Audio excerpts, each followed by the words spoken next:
qui va te donner de l'estime de toi et de la confiance en toi, c'est déjà de bien identifier quelle est l'identité que tu veux avoir pour développer ton business. Et donc, le travail que tu vas devoir faire, c'est te libérer de ton ancienne identité, donc celle que tu étais avant, peut-être la salariée que tu étais avant, peut-être la femme un peu déprimée, dépitée, qui manquait de confiance en elle, etc., que tu étais avant, pour vraiment te connecter à cette nouvelle identité de cette femme puissante, cette femme déterminée, cette femme confiante, cette femme businesswoman, libre et épanouie. Et c'est en faisant un choix délibéré de t'y connecter que c'est ce que tu vas donner aux gens à voir de toi.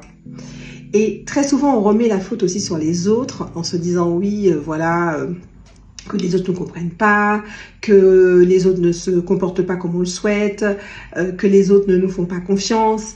Mais en fait, la première personne qui doit te faire confiance, que tu dois séduire, c'est toi.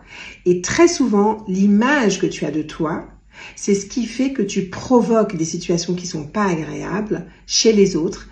Et donc, ça vient d'abord de toi.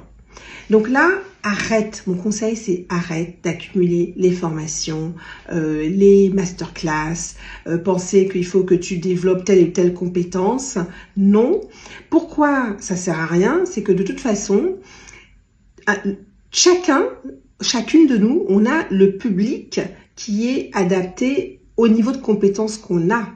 En fait, tu vas toujours trouver quelqu'un dont ta compétence sera utile.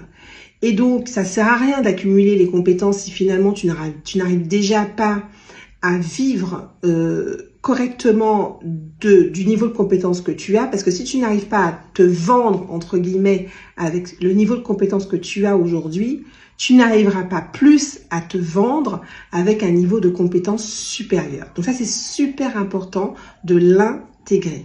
Donc, ton job, c'est de bosser sur cette nouvelle identité, sur la femme que tu veux dégager, sur l'énergie que tu veux dégager, sur l'image que tu veux dégager, même te le modéliser, l'écrire, peut-être même t'inspirer de modèles justement, et tu travailles sur ça et tu verras que tu auras un tout autre impact dans ton approche.